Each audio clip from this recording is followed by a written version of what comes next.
今日は本来撮影する予定には入っていなかったのですが、急遽 KTM の1290スーパーデューク R SE のショートレビューを元ベーシックの号外としてお送りしたいと思います。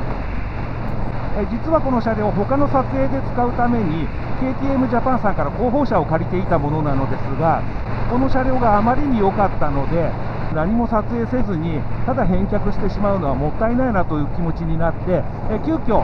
この KTM ジャパンさんにこの広報車を返しに行くこの道すがらを利用してショートレビューをお送りすることになりました。はい、ということで今日はショートレビューなので本当に手短に行きたいと思いますが、まずこの車両のどこがそんなに良かったのかというと、エンジン、車体、足回り、タイヤといったオートバイの勘どころというか肝となる部分が本当に出来が素晴らしくて、昨日も撮影だったわけですが丸1日本当に楽しく乗ることができました。まずこのエンジンの良さですけれども、乗っていてとにかく楽しいという感じですね。エンジンのフィーリングをもっと具体的に言うと、こうやってコンスタントスロットルで流していたとしても、エンジンの燃焼でピストンの頭が引っ叩かれているような、そういったですね、明確なその燃焼感覚というか鼓動感、そしてツインらしさ、それが常に味わえて、エンジンを例えばこのように少し開けて回したとしても、そのツインらしさというか V 型に人エンジンらしさが全く消えることがないというのがこのエンジンのいいところだと思います。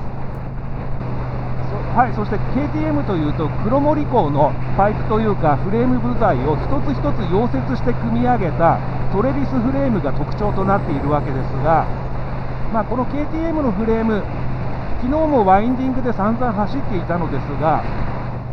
おそらく車体構成としてはかなり高いんだと思うんですが、その割には乗っていてとてもしなやかに感じる。もっと言ってしまうとフレームの存在感があまりないというか、このように言うとあまり聞こえが良くないかもしれませんが、それだけ車体はしっかりしているのに扱いやすいということで、この車体もとにかく素晴らしいなと思いました。おそらく車体構成が高いフレームというのはどちらかというと大きなギャップを拾った時にガツンと強めのショックをライダーに伝えてきたり、そういったところでも車体が硬いなというのをライダーは分かるわけですが、このフレームというのはそういうところがあまりないというかほとんどないというか、そんな感じで、実に乗り心地のいい車体というかしなやかなメインフレーム、そういった印象を受けました。次に足回りですが、これがまた素晴らしいんですよね。前後の足回りは、KTM なので WP 製の倒立フロントフォークと、リアのモノショックとアルミニウム製片持ちスイングアームの組み合わせなのですが、この足回りが本当に良くて、大きめのギャップをガツッと拾ったとしても、そのショックがほとんどバネしただけでもう綺麗に吸収されてしまうという感じで、乗り心地自体も素晴らしいですし、ロードホールディングがすごい、もう文句のつけようのない前後足回りという印象を受けました。そういった強いショックを受けた時というのは、おそらくサスペンションがものすごいスピードでストロークしようとするはずなのですが、そういった時の、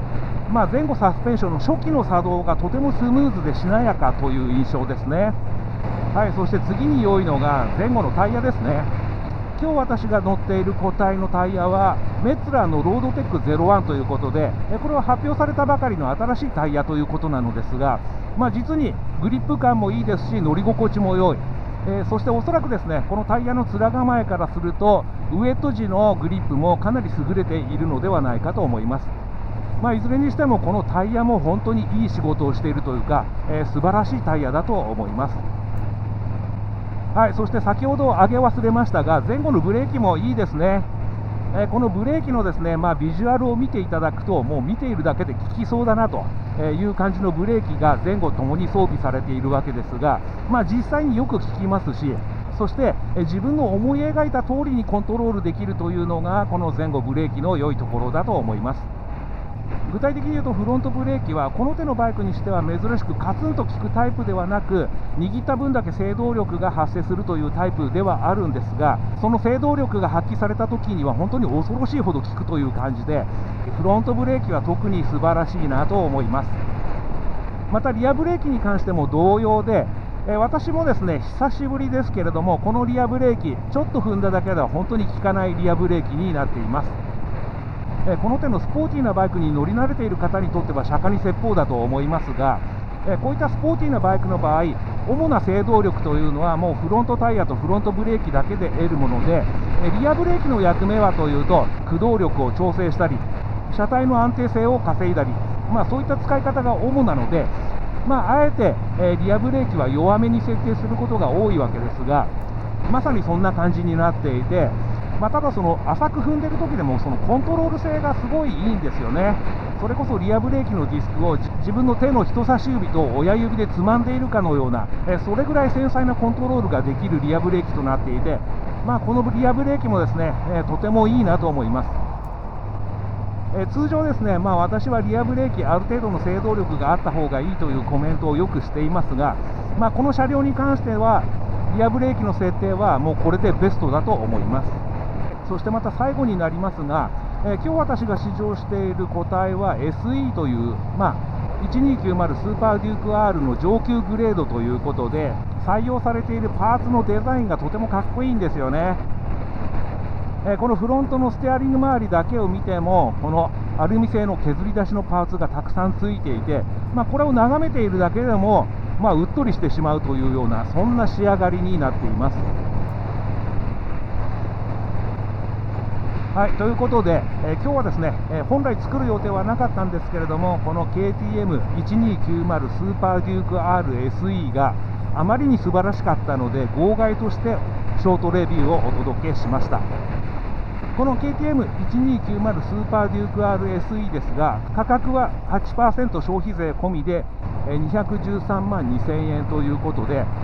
当然これだけの出来のバイクですから、ある程度の価格はしょうがないとは思うんですが、それだけの価値は十分に持っているモデルだと思います。